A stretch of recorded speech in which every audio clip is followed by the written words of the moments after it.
नमस्कार, स्वागत है आपका हमारे चैनल में। अब खबरें विस्तार से। कांग्रेस ने केंद्र की सत्ता में काबिज भारतीय जनता पार्टी पर बड़ा हमला बोला है। कांग्रेस प्रवक्ता और वरिष्ठ नेता पवन खेड़ा ने दावा किया है कि 58 साल पहले केंद्र सरकार ने राष्ट्रीय स्वयंसेवक संघ के कार्यक्रमों में सरकारी कर्मचारियों के शामिल होने पर रोक लगाई थी। पवन खेड़ा का कहना है कि केंद्र की नरेंद्र मोदी सरकार ने उस आदेश को वापस ले लिया है। कांग्रेस नेता पवन खेड़ा ने सोशल मीडिया प्लेटफॉर्म एक्स पर पोस्ट करते हुए दावा किया है कि उन्होंने अपने दावे के साथ एक सरकारी आदेश की फोटो भी शेयर की है। इस फोटो में दिख रहे आदेश पर 9 जुलाई 2024 की तारीख है और ये राष्ट्रीय स्वयंसेवक संघ के कार्यक्रमों में सरकारी कर्मचारियों के शामिल होने से संबंधित है। इस पत्र में जारी निर्देश में 30 नवंबर 1966 को जारी आदेश का जिक्र किया गया है।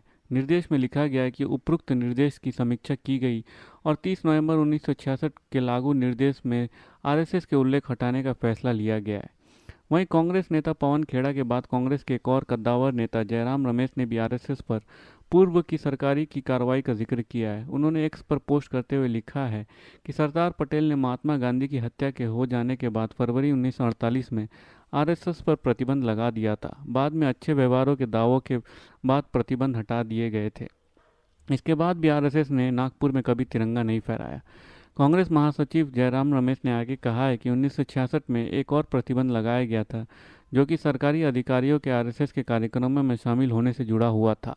हालांकि अब जून 4 2024 के बाद प्रधानमंत्री और आरएसएस के संबंधों में गिरावट आई है। ऐसे में 9 जुलाई 2024 को 58 साल बाद उस प्रतिबंध को हटा दिया गया है जो अटल बिहारी वाजपेयी के कार्यकाल के दौरान भी बना हुआ था। केरल से कम्युनिस्ट पार्टी ऑफ इंडिया मार्क्सवादी के राज्यसभा सांसद को खालिस्तानी आतंकी पन्नू के संगठन की तरफ से धमकी मिली है। सीपीआईएम सांसद वी शिवादासन ने राज्यसभा चेयरमैन जगदीप धनखड़ को पत्र लिखकर इसकी शिकायत की है। चिट्ठी में शिवादासन ने कहा है कि उन्हें सिख फॉर जस्टिस की तरफ से धमकी भरा कॉल आया है। बता दें कि पन्नू के खिलाफ 16 केस अलग अलग राज्यों में दर्ज हैं। उस पर पंजाब के सरहिंद में यूपीए के तहत मामला दर्ज है। अमृतसर और दिल्ली में यूपीए के तहत 4, गुरुग्राम में 1 केस दर्ज है। एनआईए द्वारा यूपीए के तहत एक केस दर्ज है। नए डोजियर के मुताबिक वो इंडिया गेट पर खालिस्तानी झंडा फहराने वाले को $2.5 मिलियन देने की घोषणा कर चुका है। उसने ऐसे पुलिसकर्मी को $1 मिलियन देने की घोषणा की थी जो 15 अगस्त 2021 को लाल किले पर तिरंगा लहराने से रोके। इसके अलावा कई बार ऑडियो वॉइस मैसेज भेजकर भारत के एकता और अखंडता को भी चुनौती दे चुका है। अपने गुर्गों के जरिए खालिस्तानी पोस्टर और झंडे के लगवाने की कोशिश कर चुका है। गुरवंत सिंह पन्नू पंजाब के अमृतसर जिले के बाहरी इलाके खनकोट गांव का रहने वाला है। उसकी शुरुआती पढ़ाई लिखाई यहीं हुई।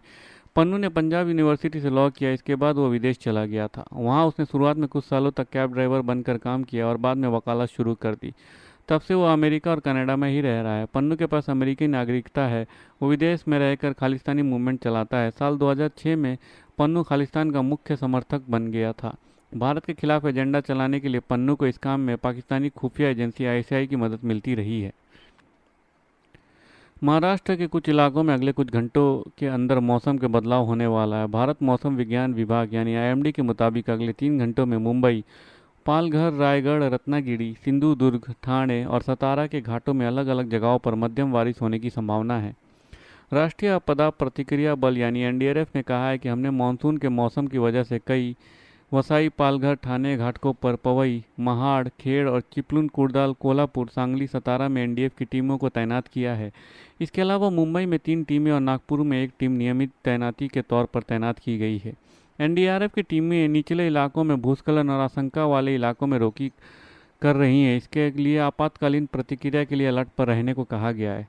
इससे पहले 21 जुलाई को मुंबई और तटीय कोंकण इलाके सहित महाराष्ट्र के कई हिस्सों में भारी बारिश के मद्देनजर मुख्यमंत्री एकनाथ शिंदे ने रविवार को अधिकारियों को हाई अलर्ट पर रहने को कहा था। शिंदे ने कहा है कि राज्य आपदा प्रतिक्रिया बल, स्थानीय प्रशासन, नगर निकाय, पुलिस आदि के भारतीय मौसम विभाग के मौसम के बराबर अपडेट लेना चाहिए और नागरिकों को राहत प्रदान करने के लिए ज़रूरत के हिसाब से योजना बनानी चाहिए।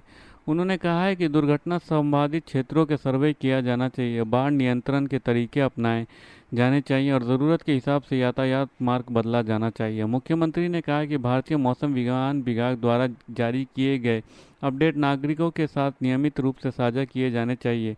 उन्होंने अधिकारियों को कहा है कि भोजन, दवा और राहत सामग्री का स्टॉक उचित मात्रा में रखा जाना चाहिए और लोगों और जानवरों के लिए स्थायी आश्रय शिविर बनाए जाने चाहिए। धन्यवाद। खबरें समाप्त हुई। अगर आपको हमारे वीडियो के कंटेंट पसंद आ रहे हैं तो इसे लाइक और सब्सक्राइब जरूर कीजिए, अपने परिवार और दोस्तों में शेयर कीजिए और अपने सुझाव कमेंट बॉक्स में पोस्ट करना ना भूलें। धन्यवाद। आपका दिन शुभ हो।